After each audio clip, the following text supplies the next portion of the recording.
la parole à vous, Marie. Vous aussi, vous étiez musulmane et Oui. vous aussi, vous vous êtes convertie au Christ. Alors, présentez-vous peut-être pour les auditeurs. Qui êtes-vous? D'où venez-vous? Alors moi, je suis née en France. Hein. Je suis d'une famille algérienne, née en France. Une famille avec 4 garçons. J'étais la seule fille jusqu'à l'âge de 17 ans, où j'ai une petite sœur après. Et alors moi, ma conversion, si vous voulez, moi je croyais en Dieu, mais je ne voulais d'aucune religion. Donc on m'a inculqué aussi l'islam, ce que moi j'ai refusé depuis mon plus jeune âge. Comme l'a dit Ibsen, c'est-à-dire qu'on n'a pas le droit de poser de questions, mais moi je posais énormément de questions. Et il y avait vraiment beaucoup d'incohérences dans ce qui était dit. Donc, et quand je posais la question à mes parents, mais enfin, on dit qu'il n'y a qu'un seul Dieu. Oui, il n'y a qu'un seul Dieu. Mais qui crée les Juifs, qui crée les chrétiens, qui crée les musulmans? Donc, je disais, c'est le même Dieu, oui.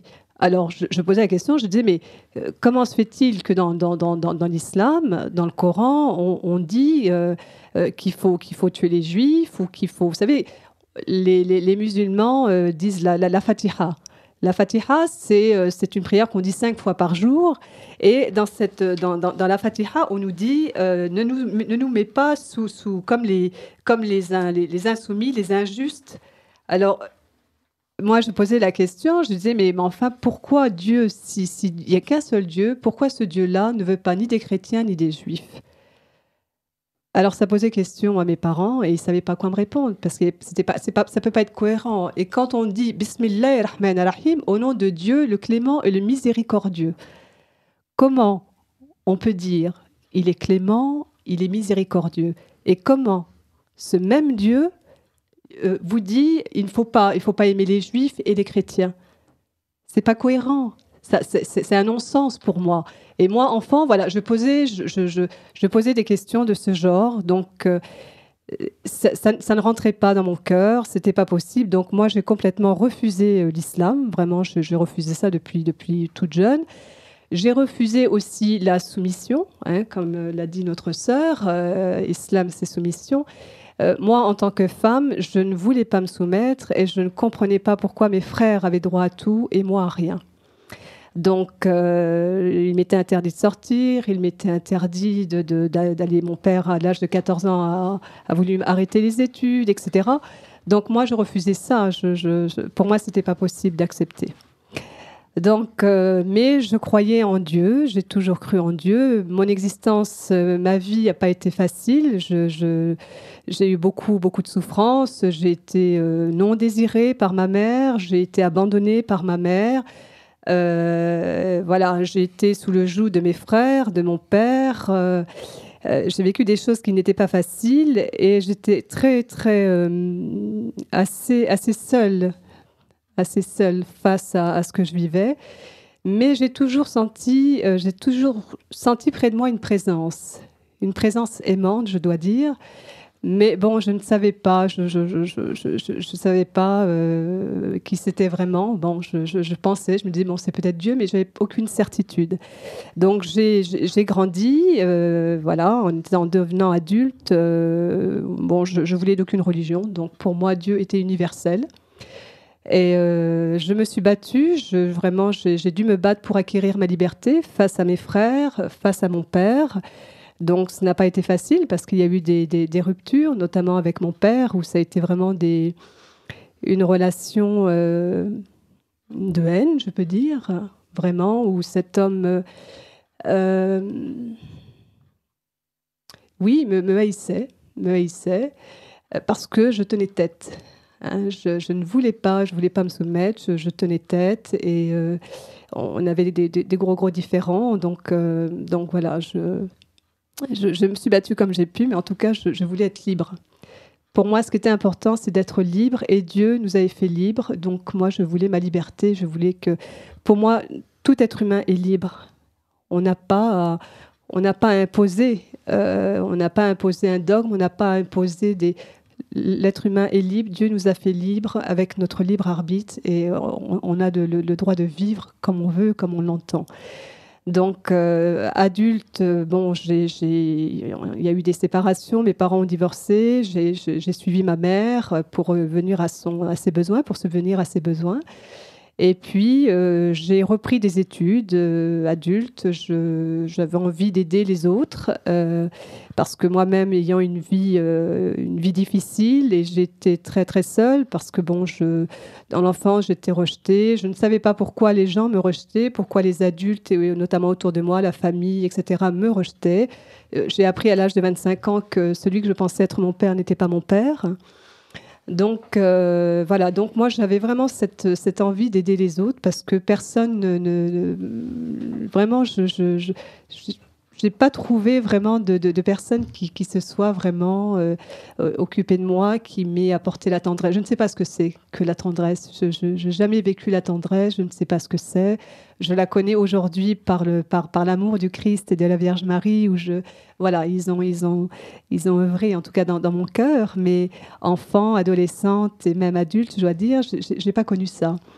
Donc, voilà, donc j'orientais ma vie, si vous voulez, à vouloir aider l'autre. Et puis, j'ai repris des études, j'ai fait des études, je voulais être professeur de yoga, donc j'ai fait ces études, 5 ans d'études. Et puis, c'est à ce moment-là, j'avais à peu près 24 ans, quand vraiment j'ai rencontré je dois dire, c'est lui qui est venu me rencontrer, c'est le Christ qui est venu me rencontrer. Parce que je ne m'y attendais pas du tout, mais pas du tout, jamais j'aurais cru qu'un jour je serais chrétienne, parce que je ne voulais aucune religion et Dieu était universel, donc jamais j'aurais cru être chrétienne, et je rends grâce à Dieu aujourd'hui pour ce qu'il a fait pour moi, ce cadeau qu'il m'a fait. Et donc, Jésus est arrivé dans ma vie. Alors, en toute humilité, je peux dire d'une manière un peu mystique, parce que Jésus, je l'ai vraiment vu. C'est-à-dire que j'avais une amie avec qui on débattait souvent. Elle était chrétienne, donc, et on débattait souvent sur Dieu, sur la religion, etc. Et puis, un jour, j'étais dans son salon. Et puis, tout d'un coup, je vois là, apparaît devant moi, Jésus. Et c'est toujours émouvant pour moi Bon, c'est tellement beau, c'est un cadeau qu'il m'a fait qui est tellement immense. Alors, voilà, c'est toujours un peu émouvant pour moi de revivre un peu tout ça. Et il était là. Il ne m'a rien dit, mais il m'a regardé. Il a posé vraiment son regard sur moi. Alors bon, je ne comprenais pas vraiment. Et puis je disais à mon amie, mais puis elle a bien vu que je changeais de tête. Je ne sais pas quelle tête j'avais, mais bon, j'ai changé de tête sûrement parce qu'elle me dit, bah, qu'est-ce qui t'arrive? Qu'est-ce que tu as? Et je lui dis, écoute, tu ne vas pas me croire. Je lui dis, tu vois rien? Elle me dit, non, non. Alors je lui dis, écoute, si je te dis que le Christ est là, qu'est-ce que tu me dis? Alors elle me répond, écoute, je ne vois rien, mais je sens une très grande présence ici. Alors je lui dis, écoute, Jésus est là, il me regarde. Bon, et puis, plus rien. Alors quand il est parti, je lui dis, mais tu ne voyais rien? Elle me dit, non, non, non, je ne voyais rien. Alors puis je lui ai dit, écoute, c'est pas normal. Et vraiment, j'ai cru que c'était mon imagination. Je lui ai dit, écoute, non, ça doit être mon imagination, Je ne vois pas pourquoi le Christ viendrait. Moi, je suis arabe, musulmane, je viens d'une famille musulmane. Je ne vois vraiment pas pourquoi le Christ viendrait. Alors là, franchement... Puis je lui dis, bon, écoute, non, ça doit être mon imagination. Puis elle me dit, ben non, quand même, faut que tu prennes ça au sérieux. Bon, je n'ai pas vraiment pris ça au sérieux. Je pensais vraiment que je divaguais, hein, vraiment. Alors, est-ce que c'est par crainte, peut-être, ou je ne sais pas. Mais en tout cas, voilà, j'ai laissé passer. Je ne me suis pas reposé la question. Mais Jésus en avait décidé autrement, parce que lui, il est revenu. Et il est revenu un été où je faisais une retraite avec l'école de yoga. Et puis, c'était souvent en silence. On était souvent en silence. Et à ce moment-là, on faisait des exercices un peu initiatiques. Et puis, alors, on devait prendre un bâton, je me souviendrai toujours. On devait prendre un bâton et puis s'allonger dessus. Donc, je me suis allongée sur ce bâton. Alors, on va peut-être me prendre un peu pour une... peut-être pas pour une folle, mais... Et je m'allonge sur ce bâton. Et j'avais les bras de part et d'autre du corps. Et à ce moment-là, je sens vraiment dans mes mains, je sens 2 trous, mes mains percées. Et près de moi, je vois des pieds nus, une tunique blanche, d'un blanc... voilà, un blanc très, très illuminé, très... Et je ne peux pas dire pourquoi, donc je ne voyais pas la tête, je ne voyais pas le visage de cette personne, mais je voyais les pieds, la tunique blanche, voilà. Et je ne sais pas pourquoi, je ne peux pas dire pourquoi, mais en tout cas, intérieurement, je me disais, mais c'est Jésus qui est là. Je ne peux pas dire pourquoi, voilà, sur le moment, ça a été ça. C'était quelque chose de très fort parce que vraiment, je sentais ses mains percées. Et... Donc, c'est quelque chose qui m'avait bouleversée quand on est sorti de cet exercice. Je me suis un petit peu retirée seule parce que là, je vivais quelque chose de fort. Et je ne comprenais pas. Je me disais, mais qu'est-ce que c'est que ça? Mais qu'est-ce qui m'arrive? Et puis, donc, je suis allée me promener dans la nature. Et à ce moment-là... je sentais la présence du Christ. C'est comment, je ne peux pas dire, parce que le Christ, je ne le connaissais pas, mais j'avais cette certitude que c'était le Christ qui était là et qui marchait à mes côtés, mais vraiment qui marchait à mes côtés comme un ami.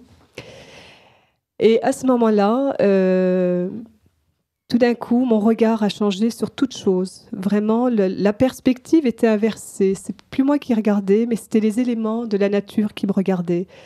J'avais un amour infini pour la nature, pour les arbres, vraiment pour les fleurs, pour les insectes. Et alors, vraiment cette perspective inversée, c'est-à-dire que c'est eux qui me regardaient et il y avait un échange d'amour.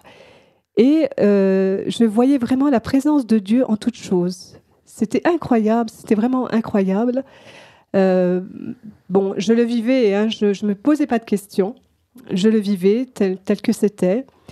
Et ce dont je me souviens, c'est cet amour que j'avais, où j'avais vraiment cette impression qu'il y avait une union avec cette nature, que nous étions... Alors c'est un lien, je ne pourrais pas dire un lien fraternel, mais presque, quoi. Un lien d'amour, oui, comme si, je ne sais pas, cet arbre était un membre de ma famille, enfin, je ne sais pas comment dire ça, mais c'était vraiment très, très fort, vraiment très, très fort.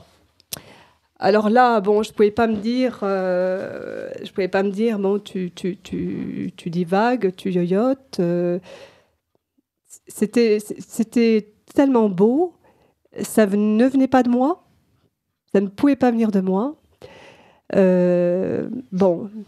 J'ai vécu cette expérience-là. Et je l'ai gardé en moi. J'en ai pas vraiment parlé tout de suite. C'est par la suite que j'en ai parlé à un ami qui m'a expliqué en fait que c'est quelque chose c'est une expérience qui se vit, une expérience spirituelle. Et c'est là où j'ai connu pour la première fois Saint François d'Assise, qui avait cette relation avec la nature incroyable. Donc voilà. Et alors là, vraiment, là, je commençais à m'interroger, parce que c'est pas commun quand même. Et puis, les jours ont passé, les mois ont passé. Et j'ai commencé, alors moi qui ne connaissais pas la Bible, puisque je n'avais jamais lu la Bible, je ne connaissais pas la Bible du tout, j'ai commencé à avoir des songes. Ça a commencé par des songes, on me donnait des noms, des mots, Yahvé, etc. Enfin, plein de choses comme ça. Et mon compagnon, qui lui est français et chrétien, je lui disais, écoute, c'est étrange, j'ai rêvé de telle chose, j'ai rêvé de telle chose. Alors, il faut dire que lorsque c'était des songes, ce n'était pas comme les rêves qu'on fait habituellement. Il y a une grande différence. C'est que j'avais cette impression, et ça l'est toujours, où mon corps est endormi, mais mon esprit est réveillé. Je ne sais pas comment dire ça, mais enfin voilà, je le traduis comme ça. C'est pas comme un rêve qui vient de l'inconscient, psychologie, etc. C'est complètement différent. Donc, mon compagnon m'a acheté une Bible, puisque lui, quand je lui disais des choses, ça lui parlait, puisqu'il avait fait son catéchisme, enfant. Bon, et donc, on regardait, on cherchait, et il se trouve que ce que je voyais le soir dans mes rêves, dans mes songes, était écrit dans la Bible. Donc là, j'étais face à quelque chose qui me dépassait complètement et qui commençait à vraiment me faire peur, je dois dire. Parce que je me disais, mais enfin, c'est pas normal. Qu'est-ce que c'est que ça? Qu'est-ce qui m'arrive? Qu'est-ce qui se passe? Donc, j'en parlais à personne d'autre qu'à mon compagnon. Je n'en parlais pas parce que je me disais, mais qu'est-ce que c'est? Enfin, bon, vraiment, ça me perturbait. Vraiment, je commençais à être perturbée. Jusqu'au jour où j'ai fait un songe merveilleux. Je vais le raconter parce que c'est à ce moment-là où vraiment j'ai dit, bon là c'est sérieux, il y a quelque chose de sérieux et il ne faut pas que je prenne ça à la légère. Bon.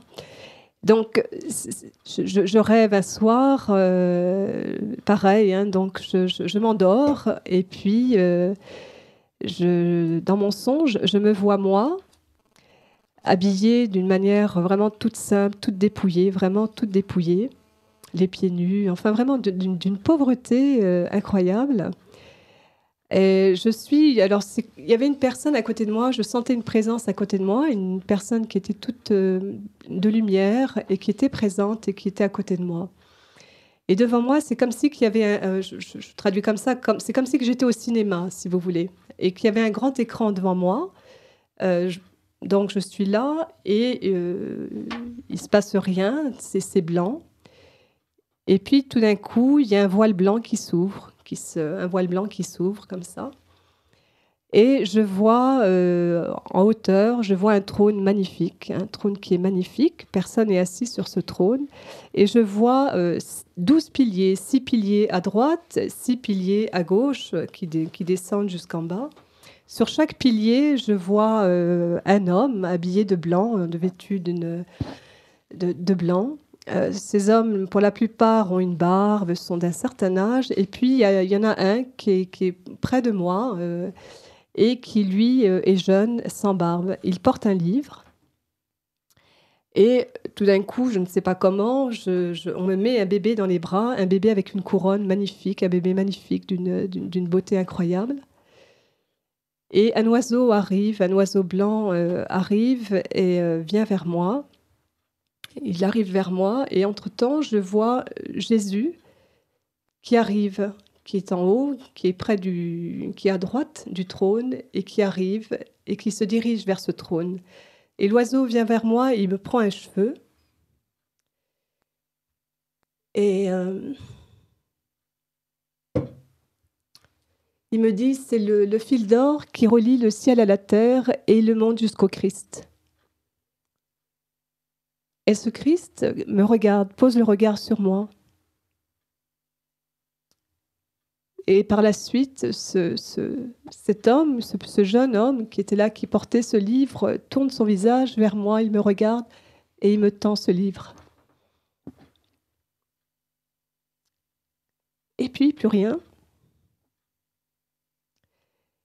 Et quand je me réveille, je me dis, mais où je suis parce que vraiment, c'est comme si que j'étais réveillée, quoi. Mon corps était endormi, mais moi, l'instant où j'ai ouvert les yeux, je me dis, mais où je suis? Et là, j'ai compris, à l'issue de ce songe, j'ai compris vraiment qu'il se passait quelque chose d'important, que je vivais quelque chose d'important et que je devais pas, qu'il fallait que j'en tienne compte. Et le Seigneur, le temps a passé et à un moment donné, je fais de nouveau un songe où là, on m'appelle et on me dit Ayette, Marie, tu dois maintenant concrétiser ton alliance avec Dieu. Et on me tend une alliance. Et on me montre une sacristie, on me montre un lieu, etc. Donc là, je me suis dit, aïe, aïe, aïe, ce n'est pas rien. Et j'avais fait une thérapie, j'avais entrepris une thérapie. Et j'avais parlé de ces événements à ma thérapeute parce que je lui disais, écoutez, je crois que je deviens folle. Je vis des choses qui ne sont pas normales. C'est absolument pas normal. Et cette personne était chrétienne, cette thérapeute, cette psychothérapeute était chrétienne. Et puis elle me dit, bah, écoutez, non, moi je ne crois pas que vous êtes folle, pas du tout. Je pense que Jésus vous veut. Alors, je dis, ben oui, mais moi je ne le connais pas, je ne sais pas qui il est, je ne comprends pas pourquoi. Enfin bon, pareil, je suis arabe, musulmane, de confession musulmane, toute ma famille, chez nous il n'y a pas. Enfin bon. Donc voilà. Et puis cette psychothérapeute qui est devenue ma marraine, elle me dit, mais vous savez que vous n'êtes pas la seule à vivre ça. Il y a une Égyptienne, Nahed Metwali, qui vit la même chose que vous, qui a vécu la même chose que vous, et elle a écrit un livre. Ma rencontre avec le Christ. Et donc, je dis, ah bon, alors du coup, je suis allée, alors c'est drôle parce que moi qui voulais pas, j'avais tout arrêté, moi je pratiquais plus, je faisais plus le ramadan, alors je ne sais pas pourquoi, cette année-là, en l'année 96, j'ai repris, j'ai dit, bon, je vais faire le ramadan, je sais pas, je voulais certainement me rassurer, je ne sais pas. Et le premier jour du ramadan, donc je vais pour aller au travail et puis intérieurement, j'entends une petite voix qui me dit « mais il faut acheter ce livre ». Alors à l'heure du déjeuner, comme je ne mangeais pas, je suis allée à la Procure à Paris et puis j'ai acheté ce livre et je suis rentrée dans l'église Saint-Sulpice parce que je me disais ah ben là, je vais rentrer là, ça va être le silence, je vais être tranquille. Et je vais me mettre près de la chapelle de la Vierge Marie. Je me mets là et je commence à lire le livre. Et là, je me disais, c'est pas possible. Ce que je lisais, il y avait vraiment beaucoup, beaucoup de ressemblances. Et là, bon, je me suis dit, là, c'est dur. Là, tu peux plus dire que c'est ton imagination. Tu peux plus te raconter d'histoire. Donc, bon. Donc moi, en même temps, je le laissais faire parce que je ne savais pas du tout ce qui se passait, ce qui allait se faire, pas du tout. Donc, et puis il se trouve que cette personne qui a écrit Nahed Metwali, il se trouve que cette même année, elle est venue à Paris pour une conférence. Et donc, ma marraine, puisque cette psychothérapeute est devenue ma marraine, elle m'appelle en me disant « Ayette, Marie, tu vas le 21 mars, il y a Nahed qui vient à Paris et je pense que c'est quelque chose pour vous. » Donc je suis allée à cette conférence et j'ai rencontré cette personne. Alors j'étais en larmes tout le long de la conférence, j'étais en larmes, je ne peux pas vous dire pourquoi, mais tout d'un coup, voilà, je comprenais que c'était Dieu qui m'appelait et bon, vraiment c'était des larmes et des larmes. Et puis, je me suis dit, je ne sais pas comment je vais faire, mais Dieu m'appelle. Bon. Et comme le Seigneur fait tout, il organise tout de toute façon, et c'est lui qui fait tout. Il se trouve que les personnes qui avaient organisé cette conférence étaient des amis de cette psychothérapeute, de ma marraine, que je voyais. Et comme j'étais allée voir, à la fin de la conférence, j'étais allée voir Nahed Metwali pour lui expliquer ce que je vivais, etc. Donc ces personnes étaient là, ils m'ont entendu, et puis ils en ont parlé à ma marraine, à la psychothérapeute. On a rencontré une jeune fille, puis ils m'ont décrite, etc. Et puis elle a dit « Ah mais oui, mais ça c'est sûr, ça doit être ma patiente, je pense que ça doit être elle. » Alors elle m'appelle en me disant « Est-ce que vous y êtes allée ?» Je dis « Oui, effectivement.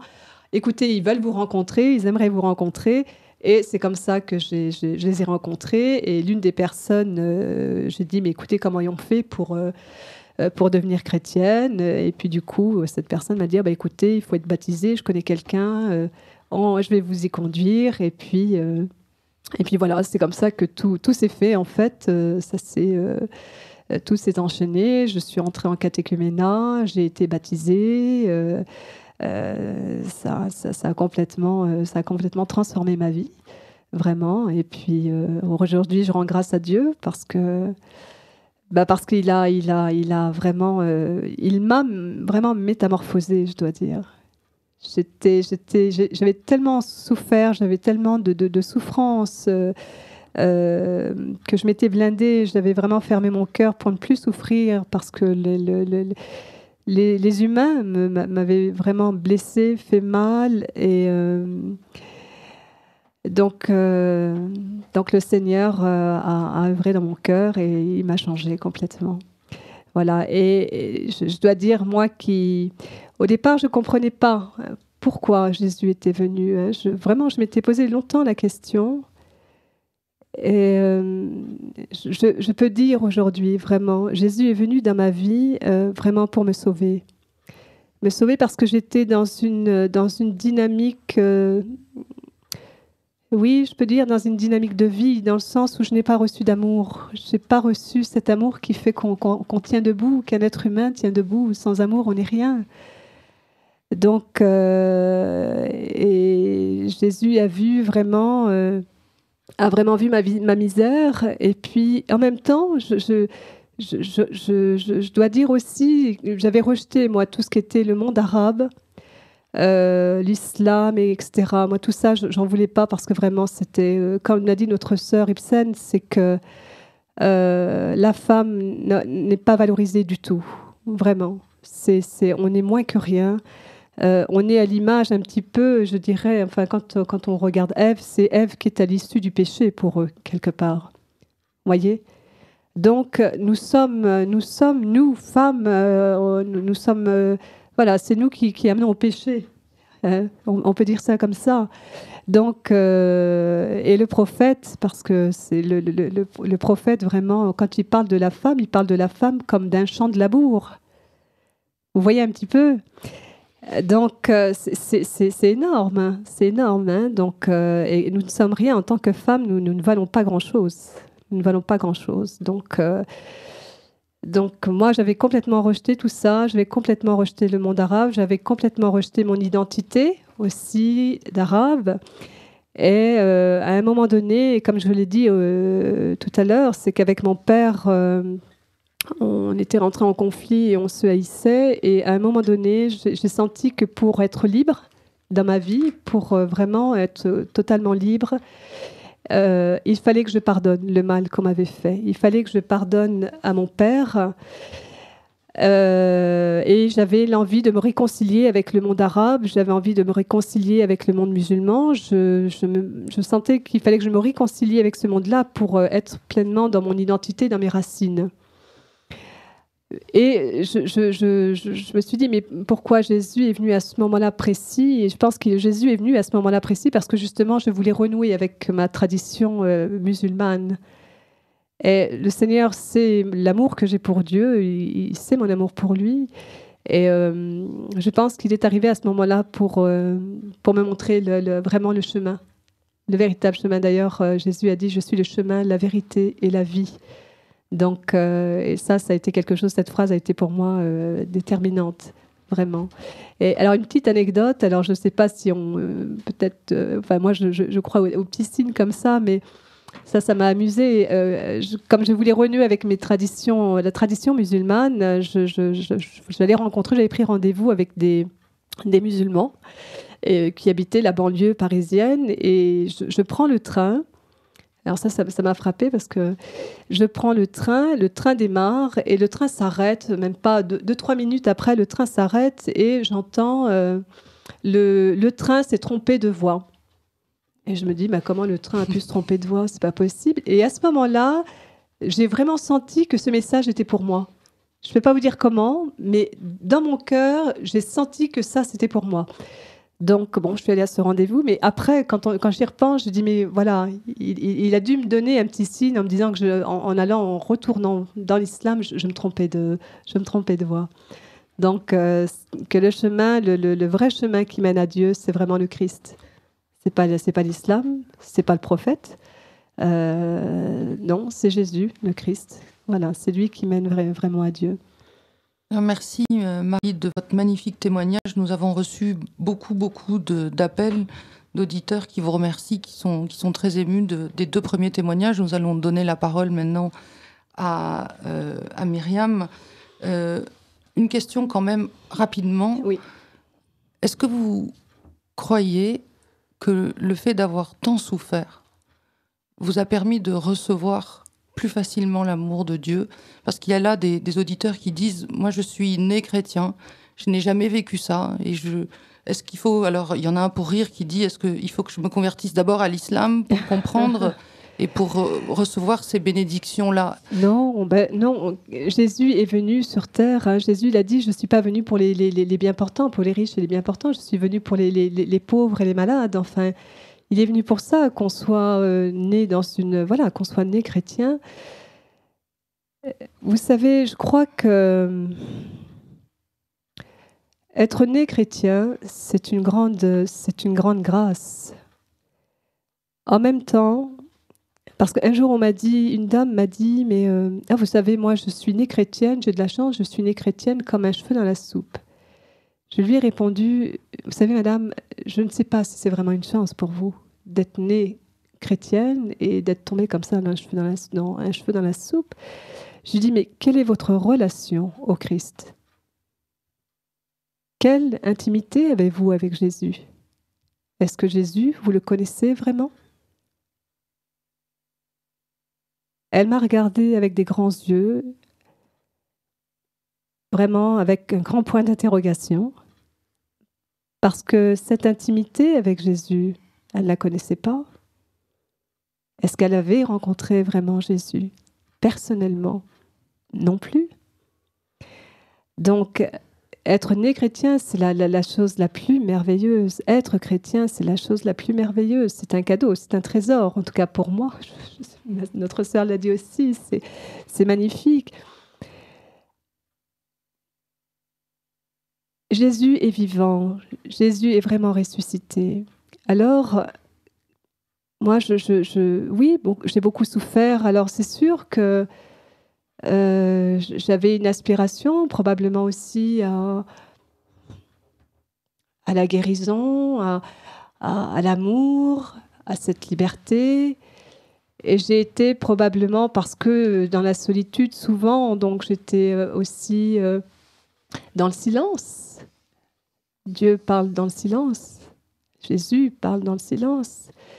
Donc, c'est peut-être pour ça que j'avais des antennes, je dirais, et j'ai pu capter cela. Et en même temps, c'est une grande grâce pour moi, parce que Jésus a mis les moyens pour m'appeler.